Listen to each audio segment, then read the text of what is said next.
Hello everybody, MegaZardX here, back at it again to give you another very exciting collection reflection video where I take the time out just to go through my whole entire gaming library. It could be a game, it could be a limited edition, it could be a console. This is my one time out of the week just to talk about something within my gaming library. And for today, we're going to be talking about none other than Splatoon 2 because, you know, before I played this game, I played some shooters, I played a little bit of Call of Duty and stuff like that though, but honestly, me and shooting games really just don't vibe at all, period. But it wasn't until Nintendo dropped out Splatoon 2 that I managed to pick it up on the Nintendo Switch during that first launch here back in the year of 2017, where I just fell in love with this series. And you know what? I don't vibe with a whole bunch of shooters. I might mess with a little bit of Doom here and there though, but I mean, this right here, it is my premier shooting game though. And it's kind of funny how Nintendo were the ones that actually come up with this completely weird but very unique concept of a shooter that has this Nintendo flavor and spin up on it though.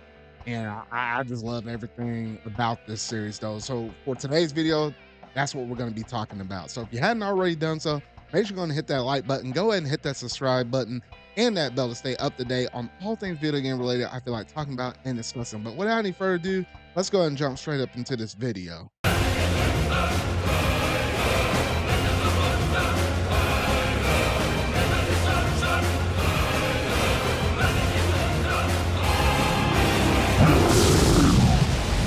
Splatoon 2. Now, this game right here means a whole lot to me because I remember, you know, just looking at, you know, the advertisements and stuff they had going on for the Nintendo Switch and just promoting the whole slew of games we managed to get for 2017. Gosh, it felt like we were getting a game almost every single month. That was just a crazy year in general, though.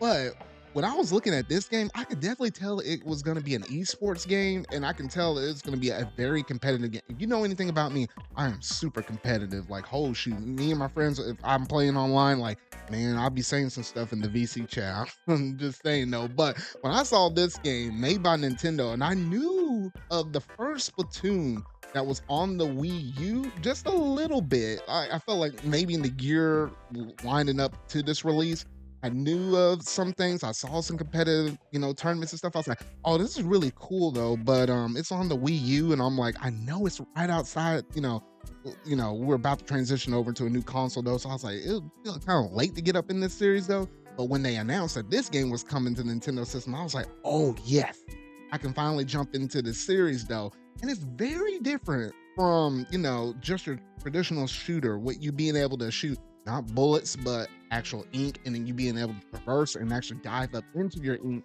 So not only are you, you know, shooting enemies with this ink though, but you're actually laying out the groundwork that actually kind of has an ever-changing, evolving map. So it's like you might have a lot of territory for your team where you're able to kind of traverse and move around a little bit easier though, which makes it difficult for the other team. You have to kind of do this whole thing in this new concept of a turf war. Now, you had a lot of different modes that were available for Splatoon 2.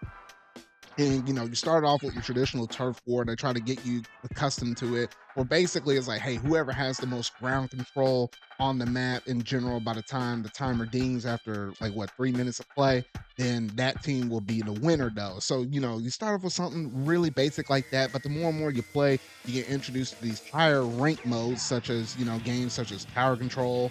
You have Rainmaker over there. And then you also have Splat Zones. That's what it originally all started off with, was just those 3 modes. And then they later came out, I think it was like maybe a year and a half or something into the you know, the life of this game. And then they came out with a whole new mode, Clan Blitz, which at first seemed cool, but you know, the more and more you play that mode, it's like, golly, it's like definitely one of those tiers within the ranked games where it's like, yeah, that might be on the lowest of the low on the totem pole in comparison to the other three, just in my personal opinion. Though, out of the four, I'd say Rainmaker's my favorite. Then I'll probably say Tower Control. Then I'll say Splatoon's lastly Clan Blitz though. But nonetheless, though, you got some really good solid teams. Hey, you can have fun with any one of these four different modes though. So yeah, you had the turf war, you had those rank modes, and then obviously you had the league battles, which the league battles were cool because they allow you to come up with a partner, that, get a team of two, partner with another team of two against another whole team of four whenever they do all of that, or you can get your whole squad of four and go up against another four. So it basically allows you to be competitive with your teams, whether there's a couple y'all walking into the gate or it might be a team of four though. So yeah, that's basically how all the multiplayer stuff managed to play out though. Obviously, you had the whole entire, different maps and stuff. We started with a small pool of maps. And with this game, it was a little weird in comparison to like Splatoon 3 that we have right now, where they do like seasons and they give you updates every 3 months. With Splatoon 2, mind you, we were getting updates like it felt like every couple of weeks, where you just get some random weapons drop, you get some clothes abilities and stuff like that, or you might get some new stages. So you never knew exactly when you were getting them though. But at least with Splatoon 2, it was cool because fashion was the name of the game at this point though. So you literally were able to have like different hats. Like I'm literally like wearing one of the hats from the game itself. I don't know, I was always repping this hat in general with Splatoon 2. So yeah, you had hats, you had shirts, and then obviously you had shoes, and each one of those different things you can custom and equip to your character, it had different abilities attached to them, such as main power up, which they had it way late in the season. I think that kind of broke the meta a little bit though. But man, I was cracked. I'm telling you, I was cracked when I had that ability up on there though. A lot of my friends didn't like it when I came up in there strolling with that main power up, man. But I think that was like one of the better abilities up in Splatoon 2. But yeah, we had that. You had things such as like, swim speed up, run speed up, or you had like your sub weapon efficiency, where it's like use a little less ink or something like that. There's a lot of different things you can kind of equip it to your character that allow you to have certain little buffs and stuff like that though. So you know what, it was really cool the way how they managed to add all of these different things and abilities to your character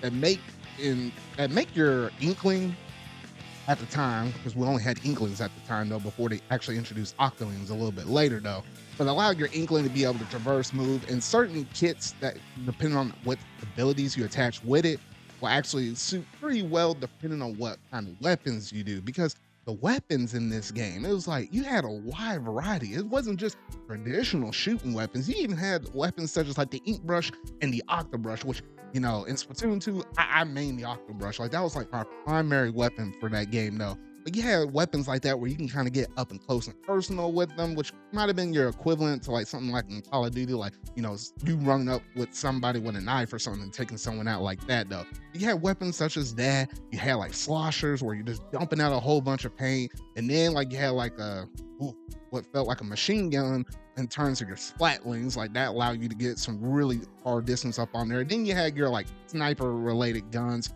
such as like your chargers and stuff like that though. So yeah, like a wide variety of that, splatter shots and stuff. And there's a lot of different weapon families that were kind of introduced, that were newly introduced, and two that were even different from the ones that were already originally established within Splatoon 1. So there was a lot of different weapon diversity as well though. So one of the new modes that they added in Splatoon 2 that wasn't originally there in Splatoon 1 was none other than Salmon Run. Now Salmon Run was really cool because that's essentially like, if you ever played Call of Duty Zombies, like that's essentially that version of it with Nintendo's flair on it for the Splatoon series though. Literally you're gonna get hordes and hordes of salmons, and you're just trying to wipe all of them out though. Now, the only little disappointing thing with that within this game in comparison to like Splatoon 3 is you had like locked periods of time where it was like, you can get in here, play it for a couple hours, maybe a couple hours after that though. But there are times where there's some dead times where you couldn't even play Salmon Run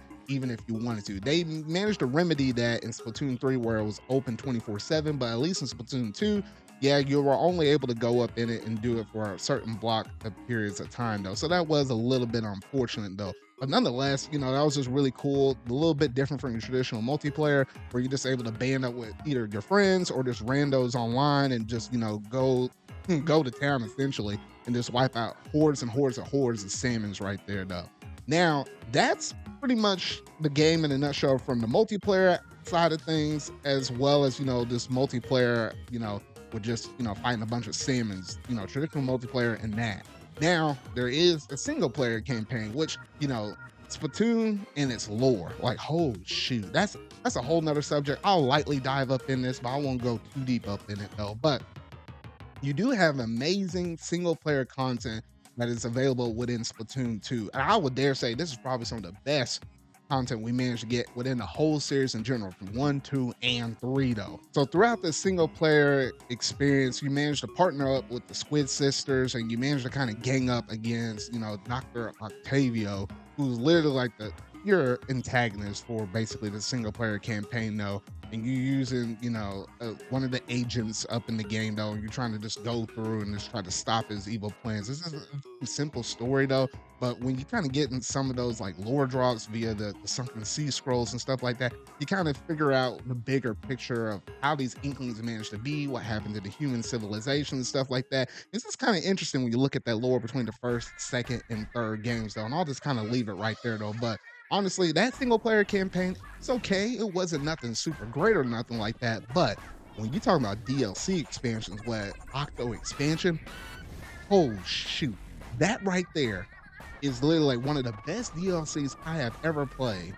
Point blank, period. I would say probably that, along with like some of the DLC stuff we managed to get within some of the Xenoblade games, like Corner of the Golden Country or maybe Future Redeem or something like that, though. But oh my gosh, that was an amazing DLC. Like the difficulty managed to ramp up so much more. Felt like the overall accomplishment that you managed to get by the time you get to the final boss of that Octo expansion thing was just great because oh my gosh, that final boss fight, that was just freaking incredible the way how that played out. I won't say too much about it in case somebody out there hasn't played it though.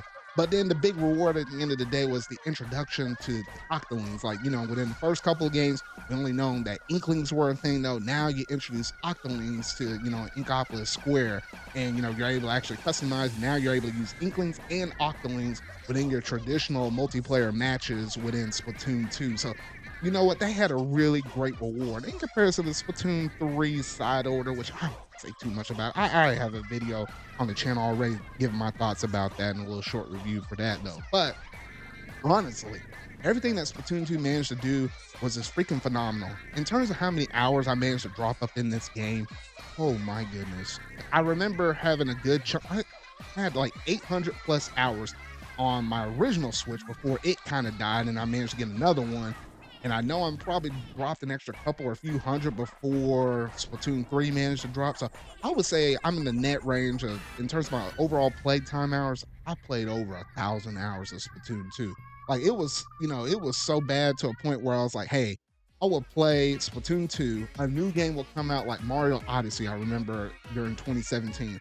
I'll beat that game, then go back to Splatoon. Then I'll play the game like Xenoblade Chronicles 2, beat that game, immediately go back to the Splatoon 2. Splatoon 2 was that game for the longest period of time where it's like, it was a good in-between game between my major releases from whenever Nintendo happened to drop, as well as some occasional third parties here and there though. But honestly, this was such a freaking phenomenal game, and it has me invested within the Splatoon series moving from this point forward. I even went back and bought the original Splatoon 1, and then obviously I got Splatoon 3 when that game came out. And, since then, once you move on to a new game like Splatoon 3, I don't really go back and dabble too much with it in Splatoon 2, but Splatoon 2 for me was definitely my opening jumping point for me being able to get introduced within the Splatoon series. There's a reason why that this is kind of up there for Nintendo's franchises, like up there with Animal Crossing, obviously Mario and Legend of Zelda and all of that stuff, because it's almost consistently selling more than 10 million copies for whatever new iteration happens to come out